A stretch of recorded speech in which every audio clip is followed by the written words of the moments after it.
what's up, everybody? Welcome to the Narrative pre-show ahead of the Atlanta FaZe Major. Now, very exciting news, of course. Firstly, Andy's back. That's good news, always. But also, we're partnered with FaZe for this one. Very excited to do that, Andy. Very excited to have the support of FaZe for the Narrative pre-show. It's a good time for all. It really is, yeah. Big thank you to FaZe and the entire team for supporting the Narrative and partnering with us, not only for this show, but some more content on the way. And excited to dive into so many topics on today's show. Yeah, we have a lot to talk about. We certainly do. First of all, how are you? Really good. Great. Can't wait for the event. It maybe hasn't been as warm as we'd like in London for the summer. However, we are headed south in the US to Atlanta, so it's probably going to be pretty warm. Yeah, it's going to be a good time for sure. And there's a lot to talk about, right? Not just with the event, but with all the teams, all of the good stories that we like to talk about going into the event, set it up beautifully. Let's start with some of the big stories coming out of London, though. We won't deep dive into these too much because we did do a debrief. If you want to check that video out, you can do so on the channel, which kind of looks back on London, what happened, some of the stories coming out of that. But some of the biggest ones were FaZe's dominance. We had SSG's disappointment. We had European disappointment, we would say, overall. But, what was your big takeaway from London? I would say, it's we're going to talk about it a lot, of course, but it really is the FaZe redemption arc. It was pretty wild to see that on display in a way that I think a lot of FaZe fans were hoping to see. The FaZe players and organization was certainly hoping to see it play out that way. And man, did they ever show up in a big way. Yeah, they certainly did indeed. Well, we've looked back very quickly, and as I say, you can check out the debrief if you want to look back a little bit more, but let's look forward. Yep. Why not, right? Let's look forward to Atlanta, what we can expect, what we're hoping to see, and obviously some of the big stories going into the event. And before we actually have our input, we were lucky enough, as always, to have Frosty join us very quickly for an interview. Caught up with him just before to talk about a little bit about London, but also why you all at home should be excited for the FaZe Major. Hey, what's up, everybody? Onset here from The Narrative, and lucky enough to be with one of the best players in the world. We've got Frosty joining us very quickly at the top of the show. Just to firstly say hello. Hello, Brad. How are you doing? Hey, I'm good. How are you? I'm good, man. And secondly, just to give us a little bit of flavor about the FaZe Major that's coming up. Obviously, it's you guys' major. It's your event. Why should people be so excited about it? I think first off, it's going to be an exciting one just because this is the first major FaZe has had the opportunity to host since Halo Infinite has come out. I think that's a super exciting opportunity just for FaZe, and then also the fans as well. I feel like, every event, there's so many FaZe fans showing up, and everyone's been super dope. So to be able to have our own event, I think it's definitely something to look forward to. And, you've had to play in the home grounds of a couple of different teams now. You've had the SSG event, which was very SSG heavy that you had to play in. You had the Quadrant event, which we'll talk about now because you guys were lucky enough to win it. Was that, in your opinion, one of the best tournaments that you as a team have put together front to back? Because I feel like from the moment that you arrived in London, you've obviously had some success there yourself. It felt like even from the first game of pool play, you looked destined almost to win that championship. I feel like we were definitely putting in a lot of work before that event. I think things are starting to click with us. And then really with us, it just comes down to being on the same page and working on specific game types. I feel like we kind of had things dialed in going into that event. So as soon as we got to the event, things kind of carried over from the practice that we were having online. And things are feeling really good as we were going through pool play, and then as soon as we made it to bracket as well. I think off the back of that, I want to kind of talk about the FaZe Major very quickly. You guys have won a lot of championships in Halo Infinite. The same can be said about a couple of other teams as well. It seems to go back and forth a lot of the time. But going back to back is something that people have struggled with a little bit. It's only been done a couple of times. How confident do you feel ahead of this event off the back of a championship win where we've seen teams kind of slip up a little bit after winning a championship about going on and making it 2 wins in a row? Yeah, I think it's very easy to, I don't know if complacent is the right word, but it's very easy to kind of let off the gas, especially after you win a championship. And then another thing is like teams are going to be wanting to take you out next event as well, right? You have a target on your back. But I feel like our team has been doing this for so long. It's kind of one of those things where winning a tournament gives us more confidence, if anything. So I feel like going into this next event, us winning the previous one is only going to help us, and that's something that we have looking forward to this next event. Just coming off the bat of another championship from the previous tournament. And the final question for me is Scrims are looking pretty good after the last event, I will say. Pretty impressive. LAN obviously looked very, very good. Everything seems to be clicking for you guys at the moment. Do you feel this roster has all of a sudden just found another level that's going to separate you from what we've been calling the big three, maybe even the big four? Yeah, I mean, I feel like whenever we put together this roster, this is kind of the form that we wanted to hit. Obviously, with picking up Renegade, there was a lot of things that we had to work on, and I mean, here we are over a year later, and we're finally starting to put together all the pieces. But yeah, I feel like we're really clicking, really figuring out how to maximize, everybody's individual skill and all that, and put it together as a team. But yeah, I feel like we're clicking. We're definitely firing on all cylinders, and it's definitely a good feeling having put in all this work to get to where we are now. Perfect. Well, thank you so much for joining us. We're very excited, of course, about Atlanta, and we'll see you soon. Yep, see you guys. Great to hear from Frosty ahead of the event, and I also kind of like the spirits that he's in. I think sometimes when you hear championship teams and players come off of the back of a win, they'll maybe be on their high horse, but I think Frosty's been here long enough, the entire team has been here long enough to know that there's more work to be done. You can kind of get that feeling in his voice and his tone in that interview. And he's avoiding not complacency, but what he meant was complacency is essentially it, right? And it's easy to do. We've seen it from SSG, right? Yeah. And we'll talk about that a little bit more, but I like the fact that they seem really locked in to go back to back here, and there's no better place to do it than your own event, right? We've seen what hometown crowds can do, so I think FaZe are set up for some success, and great to hear from Frosty and set us up for the event itself. Yeah, also excited to see FaZe kind of, like you said, hosting for the first time in the HCS. We've seen them host things for other leagues like the CDL, so I think FaZe just knows how to do big things and do them right, so it'll be exciting to see what they do. And we're also pretty excited about the setup that they're cooking up. World exclusive. World exclusive. I know, world exclusive. And I did clear this, by the way. You got permission. I got permission to talk about this, which is cool. It's something to be excited about. And I think another reason that maybe you want to be a part of this, the event itself is being held in essentially a basketball stadium, right? Mm-hmm. And where the main stage is going to be situated, if you like the old MLG style bleachers, with the crowd going up. Which everybody does, of course. It's going to be similar to that using the stands of the basketball arena. So I think there's going to be a really cool, ambience and atmosphere and noise, a kind of wall of noise coming down on the main stage. You're going to get a great view wherever you are, which is really important. And it's kind of it's a throwback, but it's kind of elevated from the bleachers to that slight stadium bowl feel, right? Total, the spiritual successor to the MLG days. Excited to see it. And also that brings us probably to, if I'm not mistaken, the food part of the show. Okay.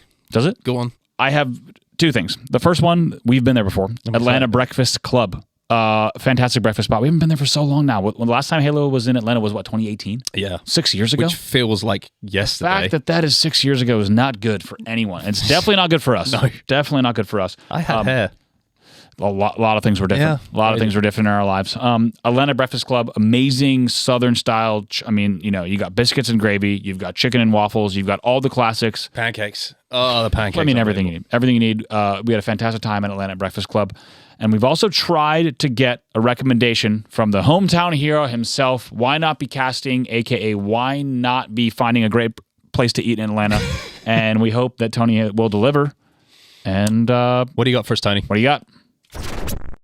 Yo, what's up, guys? Why Not Be Reckless, aka Why Not Be Casting here, and I'm gonna have you eating like a pro. Let's get right into it. So when you were down here, let me tell you, you want to go to the Breakfast Boys. Down here in Atlanta, we love breakfast food, but don't nobody want to wake up during breakfast time, so they love brunch.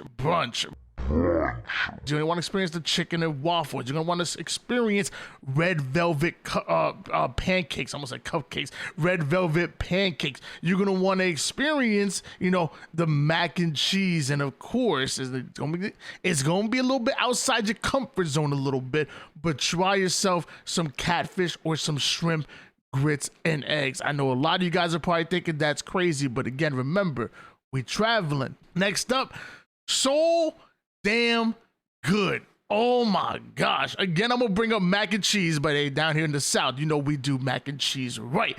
So damn good. Simple as that. Get yourself some soul food. I'm talking ribs, whether it's beef, pork, turkey, whatever it is that you eat. Get yourself some ribs. Get yourself some pork chops. Check out the cabbage. I usually hate cabbage, but I will 100% eat it here, which says a lot. And finally, down here in the South, we love Waffle House. If you come here late enough, you might get to experience a bit of a dinner and a show. If you know, you know kind of thing. But Waffle House is a staple down here. A lot of times going to be late nights or early mornings when it comes to these events. And early mornings, you can get yourself some great breakfast food. But if you're competing, you got to be quick. You got to be in and out. If it's late, there's going to be a lot of places that aren't open. I promise you, you could always count on Waffle House. Most of them are 24/7, and the food is decent. It ain't the best. It definitely ain't the worst, but I promise you, Waffle House got your back. All right, guys. Well, that's my suggestions. Let me know what you think, and I'll catch you guys next time. Peace. All right, then, let's talk some Halo. Let's talk about not just Atlanta, but the teams and the stories going into it, right, and what we're looking forward to.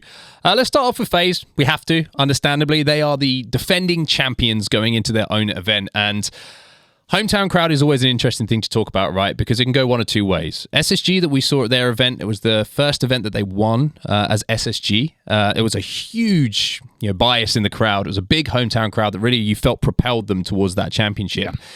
Then you go towards OpTic events, and there's almost like it's a huge amount of support. Wherever they go, OpTic get the support, right? But it almost feels a little bit different. It's like an expectation that they're going to win the event. Right. And that can put the pressure on you in a slightly different way. So how do you feel like FaZe, who I would say like traditionally have had some great support, but it's pockets of support from like the hardcore FaZe fans, how do you feel like they're going to enjoy and play in front of a hometown crowd? I think they're only going to look better, but I think it will be marginal. And I say that only because their ceiling is already so high. And coming off the back of Arlington, you could tell it was just an absolute kick in the ass for them.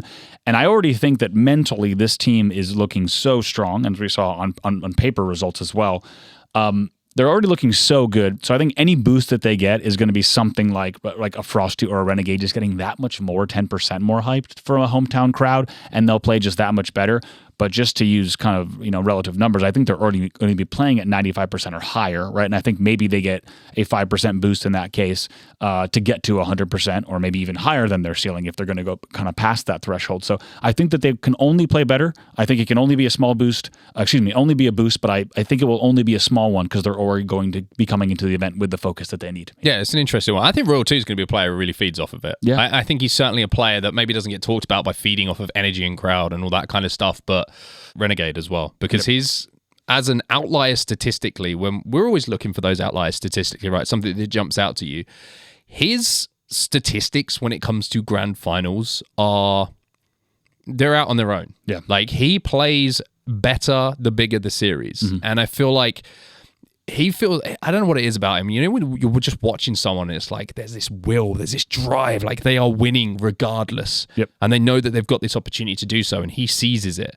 I feel like we're seeing the best Renegade that we have in quite some time, and the stats in grand finals are separate from everyone. Everyone's putting up great stats, but his are exceptional. Yeah, and really the whole Sunday as well, right? Yeah. I think it just feels like a player like Renegade. First of all, it's scary that he's getting better, right? Because I think we already talk about how good Renegade has been for many years. So it's scary that he's getting better, but on top of that, the way that he's popping off on Sunday and the fact that he's kind of getting even later in his career and looking better and better when the stakes are the highest is just like, the mark of a true professional and a championship player. And it's exciting to see if he continues that all year long, what the roster might look like. Can they go back to back? Definitely, they certainly can. You think favorites? We're not going to get there yet. Okay, we'll get to predictions. Don't you try to do that too early. Tried, everybody. Sorry, it's too smart for me. Let's move on to another team then. We've kind of teed up FaZe and their expectations for the event and what we're looking at. OpTic, second place again. Yep. 2 second places in a row, which by any standard is a fantastic performance. Right. But it's OpTic. It's OpTic. Yeah. And is second place good enough? That's the real question here. And now I will kind of highlight something here, which is interesting for me. Kind of when I was looking back through team changes in OpTic, we had Ola, APG, and now we have Dead Zone. It wasn't immediate success for any of those rosters. It took a couple of events before they got their first one.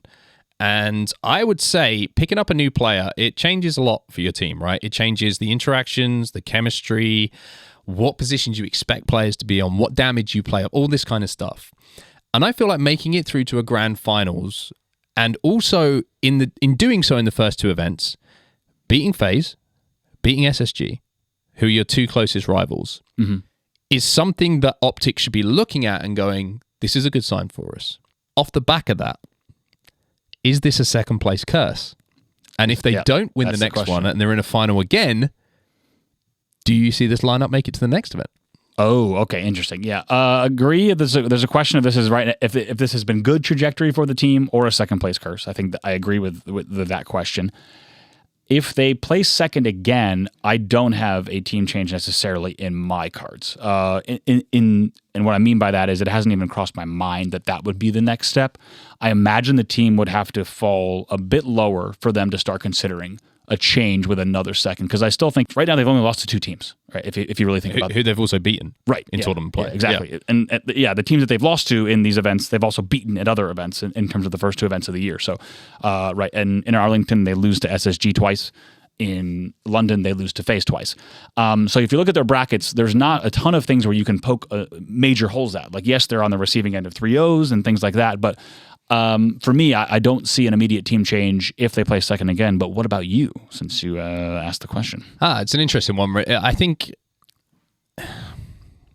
OpTic are the one team who I think their fan base support expect championships. Everybody else is looking, FaZe fans want them to win, but they also understand if they don't, that they have the potential to. Right. SSG fans have shown, they want their team to win, and they've already won an event this year, which shows that they have the potential to. OpTic have yet to win an event with this lineup, and the questions are always going to be, does this lineup have the potential to win an event, or is it a team who can't get it done in the grand finals? I don't think we'll see a change if they make grand finals and come second again. We won't see a change now, but keep your eye on it. Okay, is all I'm saying. There's some whispers about what Formal's going to be doing, all that kind of stuff. Keep that in mind. Is that playing with the mentals a little bit of the team? It's going to be an interesting few months, I think, for OpTic Gaming. And I'm kind of excited to see where the journey is and what players we're looking at. Because speaking of which, actually, it brings me on to the next point, which is to talk a little bit about Trippy. Yeah. Big game Trippy. That's what we were calling him all of last year. He was winning world championships, getting that final kill. And I think I said something like, of course it's Trippy, which kind of summarized his season. His grand final statistics, we were talking about Renegade, have been way below par. Way, way below par. And I think that's a very kind way to say it. And he's recognized it himself, right? He's taken accountability. Yeah, he took to Twitter right away. I think a lot of people are going to remember the tweet, but right away said that grand finals was on me. And I think to take accountability is a big deal. Also, I expect nothing less out of Trippy.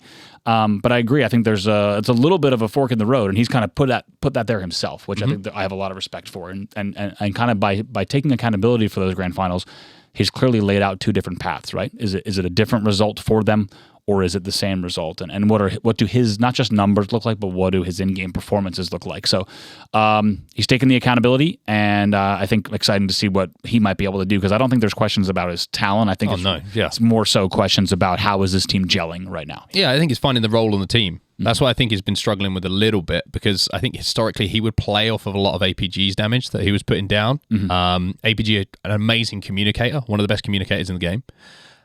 Dead Zone, a great communicator, but slightly different style of player. And I think sometimes you're just looking for your comfort zone on the team, that kind of stuff, timing, all those kind of things. And I think Trippy will come good. He's too good a player not to. Yeah. But it's something to keep your eye on. All right, that's OpTic for now. Let's talk the new kids on the block. Shopify Rebellion. Yep. Racking up some hits. Looking very good, making it through to Sunday again. But Sunday. In the words of you two, I'm going to quote Bono. Are you? On the pre-show. I didn't think I'd do that. No, me neither. Probably shouldn't, right? Sunday, bloody Sunday. That's right.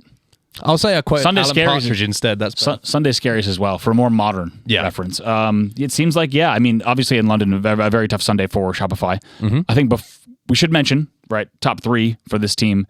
They continue to look better and better. However, once we got to Sunday, it was a tough road for them. Yeah, it's crazy, isn't it, right? We're setting expectation here. It's like they've placed top 4 and top 3. Right.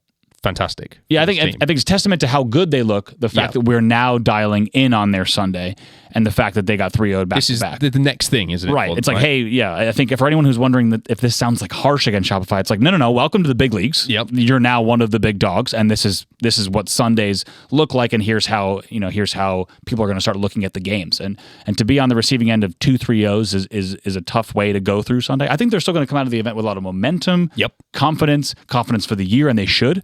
But undoubtedly they'll be looking at those matches on Sunday in terms of VOD review and looking at what they could do differently. Yeah, I think new kids on the block is an interesting phrase to use for it, right? Because it's a new kid, it's a new team to consistently be there on a Sunday. And I think there is a huge learning process, one for getting to Sunday and one for staying playing on Sunday. Certainly. And I think that's something that they're going to have to overcome now. They've had 2 events where they've been there.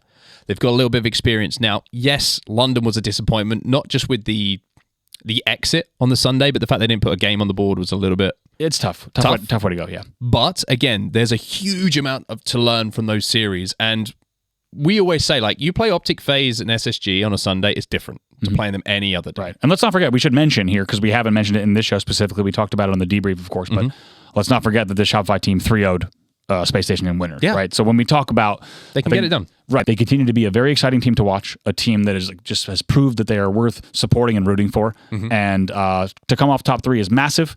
We now get to dive into their results in an even more critical way, I think, out of respect for this team. 100%. That's what I was going to say. It's like the focus has moved now. It's like, great, you get Sunday. Fantastic. Brilliant. We can either hype you up about that, or now we can start having some serious conversation about how you win tournaments. Time to talk SSG. Space Station Gaming. The championship hangover of all hangovers. This is one that is a 2-day, 3-day hangover where even on the Wednesday after you've been out of the weekend, you're thinking, why? Still feeling this. It's that I'm never going to drink again. Right. Never drinking again tweet. Yeah. Worst placing for quite some time. Yep. Lowest placing in Halo Infinite for Eco and Stella. Certainly.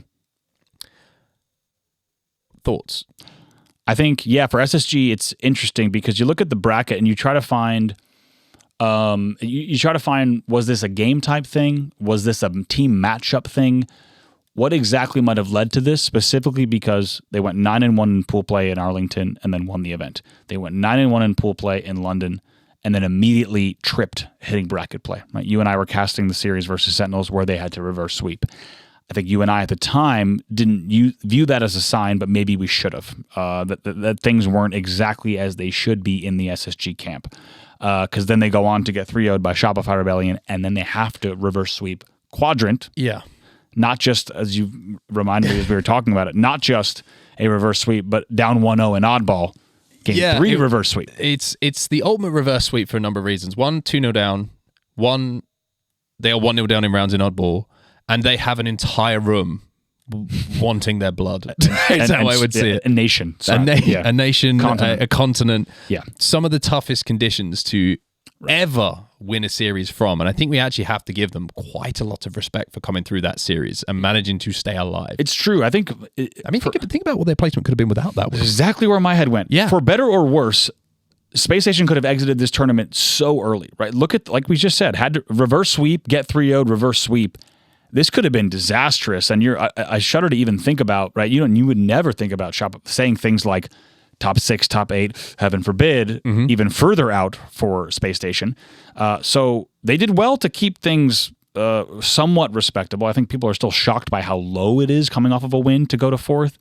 But I agree, Space Station somehow kept the ship in peace to get all the way to that 4th spot. But I think the one good thing for SSG fans is that this was such a wake-up, similar to what we saw with FaZe, that they are going to be putting in the work in, without a doubt. And you have to imagine we're going to see a very different SSG come Atlanta. Yeah, I mean, the Sen City Showdown we just had online recently, they got back to that final. They looked a lot better. And I think sometimes you just need to find that drive, right? Frosty mentioned it. Yep. Complacency, but not complacency. Take away from that what you will. Not a podcast. Do you see it as a one-off and a fluke, or do you think do. that there's some bigger issues? You do? I see it as a one-off and a fluke. I agree. I really do. I think there's too much talent consistency and championships on this team for this to be a new theme for this team whatsoever. I'd be very surprised. Could be proven wrong, but I'd be very surprised if we saw things like this again in their bracket play. I just want to ask you something, actually, an experience thing. You mentioned the 2 reverse sweeps they had to pull off. The first one against Sentinels was a reverse sweep off the back of being 2-0 down and a force choke. Mm-hmm. The second one was being 2-0 down, 1 round down, entire room wanting you to lose. Mm-hmm. How much do those type of series take out of you? You've stood behind a lot of teams who've been through those gruelers. And even though it's a day where you get to step away afterwards on the Saturday and come back on the Sunday, like what does that do to a team's mentality? Like what's going through your head? Yeah, it does. It is really tough to bounce back from in a number of ways. First of all, they should not be in a position where they're having to reverse sweep Sentinels in round 1 of bracket play. And that's nothing against Sentinels. I just mean any opponent in round 1 of bracket play. They should not be put up against that. So I think that they're going to be a little short of breath, right? Coming out of that, thinking, okay, we got through it, but that was a little bit tougher than it should have been. And then not a huge surprise to then get 3-0'd by a team like Shopify, who's coming in hot and they're ready to go, where you have kind of Space Station at the time, like I said, probably still exhausted from that last series. And then to have to reverse sweep again, I think when you get back to the hotel room that night, it's not a question of you're not sitting around, getting whatever you finally getting food because the day's finally over. You had long series. You're not sitting around and saying, "Hey guys, let's make sure on our opening, let's get into a series hotter." And you're not saying, "Let's make sure we focus on our live fires." You're asking, "What the hell's going on?" Because it's almost too much to pinpoint. Right. I think I've been in hotel rooms like that where you're with the team and you're just shaking your head a bit and you're thinking, I don't even know what we need to make sure we do the next day. So on top of all that, I couldn't agree more. I think it's exhausting as well. And it's very difficult to have series like they had to come into Sunday and try to be firing on all cylinders. I think you'll come in very tired. There even will be questions that you're trying to shake out of your mind. So I think there's a lot of residue from those series and you can feel them. I think it's interesting, right? It's like, oh, we're losing our Slayers. All right, we'll focus on that. It's more of like there is so many things that feel off about these series that we can't look ahead. You're almost looking back on those series. And it's the hangover, right? Yep. Quadrant, some solid signs. Yep. Very solid signs for the new lineup. Performing as well as the old one, I would say, when it comes to placements. They're also boot camping. Yep. We got a little bit of video from SLG to show here. Very big for them because they've historically done pretty well off the back of that. So they're going to be boot camping. Hopefully should also fight the jet lag. We already saw Sika take to Twitter saying, hoping that he's going to be able to be on a pretty consistent sleep schedule and things like that. So best of luck to the boys kind of making sure that they get the hours in, Next one is Sentinels. Yep. I would say great signs as well. Yep. We mentioned some of the series that they were in extremely close. We mentioned the iconic force choke. I like, by the way, that we've had like 2 iconic moments so far. I love that. Precision looked amazing. Yep. Looked great. Exactly what they needed. The energy seemed really good. Just again, not quite able to get over the hump, but its first event as a new team. I think they're going to be very exciting to watch. ITB though, back to the drawing board. Really is, Chef. For anyone who didn't catch the result, ITB falling in pools, right, to the Latin American team, which is going to be SWAT Latam. Which, of course, is household names in professional Halo and a team that they shouldn't have taken lightly, but I think we could definitely say that they took them lightly and failed to make it out of pools. You look at their pool play performance, it's very interesting, right? Because they play against Shopify Rebellion, they go to a game 5. Yep. You were like, oh, geez, all right, ITB here to play. Hometown crowd behind them. They play Native, and they win that one. They then play the team that comes from the open bracket, and they lose 3-0 in the morning. And that's first thing in the morning. That is so unacceptable. Like, if you are putting in that level of performance and you are turning up flat for whatever reason on the Saturday, you have nothing to blame but yourself. And that's the thing for me. It's like, it's very easy to make an excuse. Oh, we had to play early. So did the team sat across from you. You didn't have to go for an open bracket like that. Right, exactly. Yeah, this is the job. And you've show up shown, and you play. Yeah, you've shown on the previous day that you have the ability, and they showed in Arlington, they have the ability to beat some of the top teams. I mean, to go from top 6 to not making out of pools, it's a shocker. And it's a disappointment to say the least. Oh, they are boot camping as well. So we've got both of the top 2 European teams out in America who are going to be boot camping for the event, which is really, really important for them as well. I think it's just going to help them maybe find a level, get a bit more experience. Yeah. I think so too. I think just in terms of especially I think Quadrant is on a very different page, but I think ITB it can only benefit from something like a boot camp to really get themselves locked in, wash away the memories of London, which of course I think they must have looked forward to so much, right? I mean, to new org, first time there, yeah. There was a lot to look forward to, so I think they're going to try to really cleanse themselves of that and just really focus in the time that they're landing and make sure that Atlanta is a different event for them. I want to do honorable mentions now, very interestingly, because there were some really big stories actually coming out of Open Bracket and other things at the event.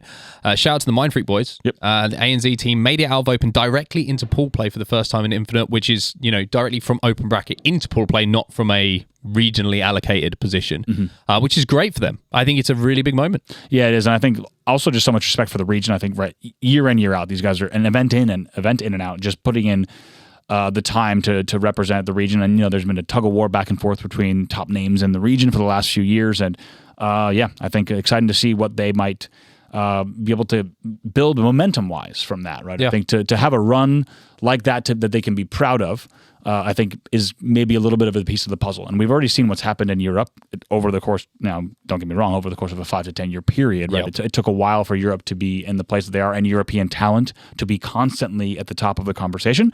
But I think we're now we just talked about SWAT Latam and also Mind Freak boys. So I think these regions need to realize that there's a lot to play for and all it takes is 1 or 2 tournament runs before you're in the conversation for some of the best teams. Yeah, shout out to SWAT Latam as well. We mentioned how they beat ITB and made it through to the bracket. Did they do too well though? Because unfortunately, Tapin now finds himself on native gaming, which is great for him, but for the other boys, it's like, we did too well. Yeah, that is the risk. You got to do really well, but not enough that you get poached. Yeah, yeah. Okay, let's do something new. How'd you feel about that? I like new things. You like new things? They terrify me. Let's talk about. We kind of put out a tweet. If you're not following, at the Narrative OB on X or Twitter, if you're old school like we are, for some community questions to come in, which are we want to get a little bit of input from you guys, what you want to hear about on the show, and something that we can answer. You want to do the first question? I'll ask you the question, and you can answer it because that works well for me. You mean you want me to answer the question, yes. not do the first question? Yes. Go ahead. We're both answering both. Okay. The first question comes in from Waitho. So thank you very much for sending it in. Who says, I feel like Lucid doesn't pop off as much as he used to. Do you feel like maybe relieving him of IGL duties would allow him to perform better? I'm answering first? Yeah. Okay.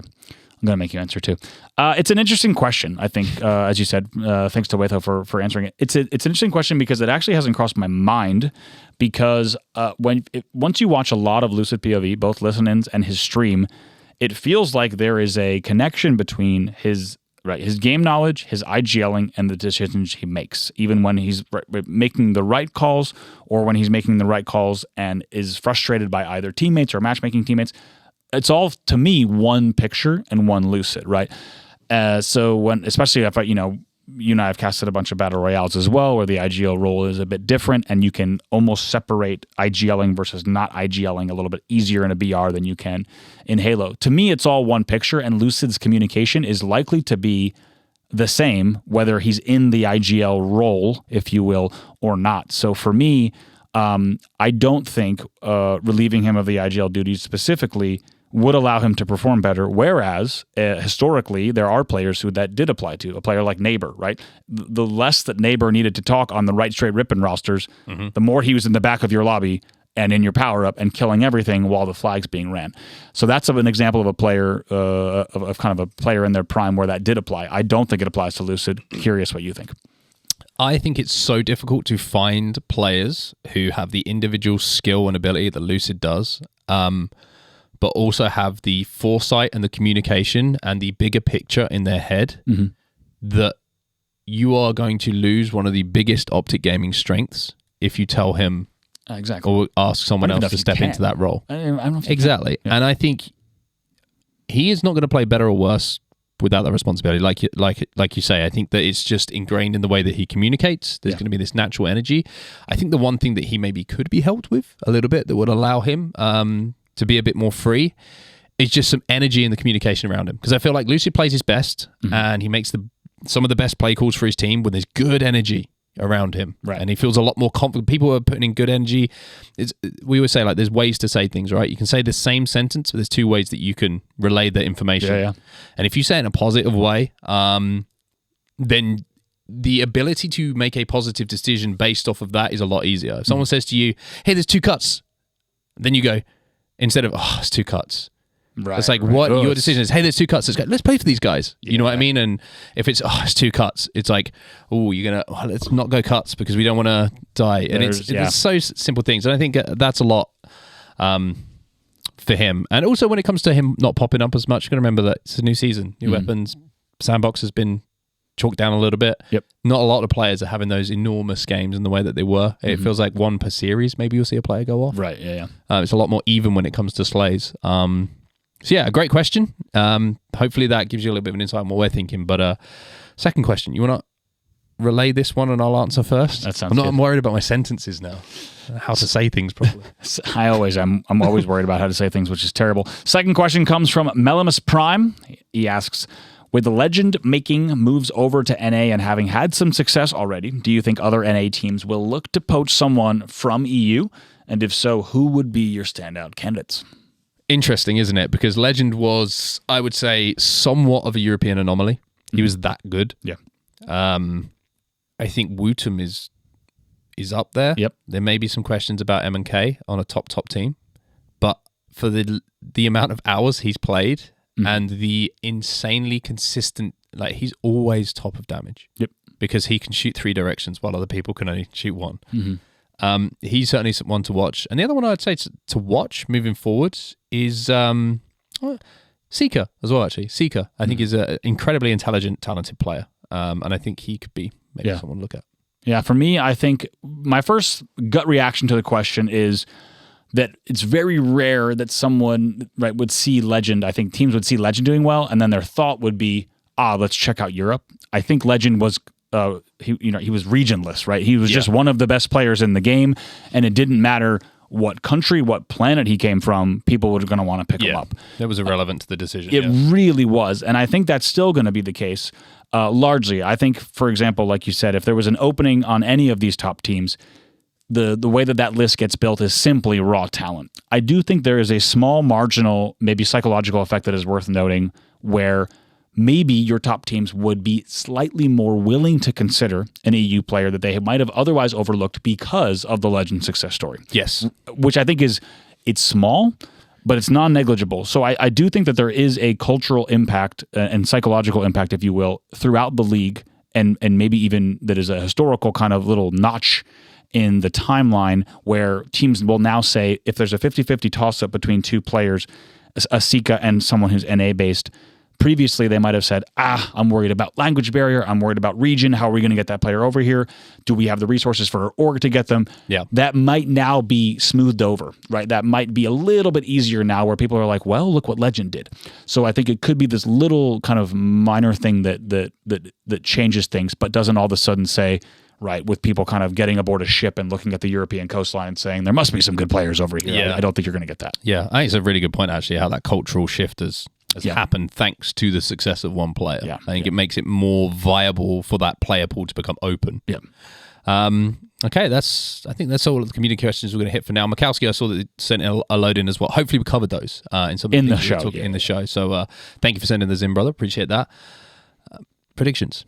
You snuck this in last time, so this time it's not a surprise. Okay, yeah. I got to prepare.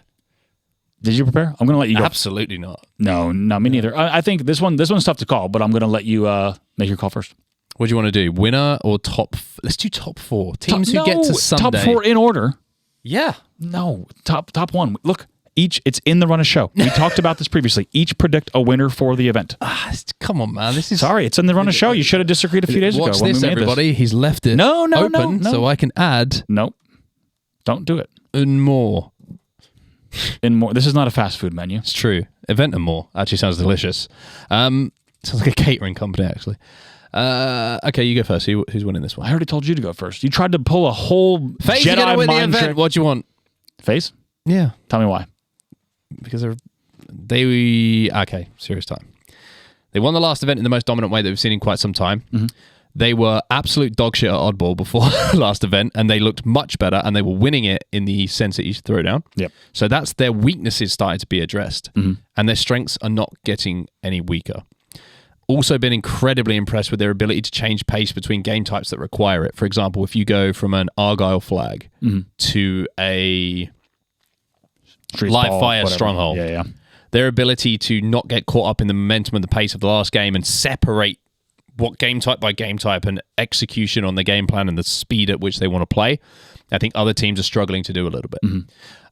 They also are at home, which I think is going to be a great thing for them to enjoy and be a part of. And I just struggle to see, I struggle to see anyone consistently beating them. If they go through the winner's bracket, I struggle to see someone beating them twice. Certainly. Yeah, I agree. For me, it's FaZe as well. And I think for a lot of similar reasons. One, it was such a dominant run. I think the FaZe redemption arc is fully underway. But I also want to note, I think if we look at their biggest threats, OpTic Gaming, of course, they 3-0 OpTic, then they 4-2 them.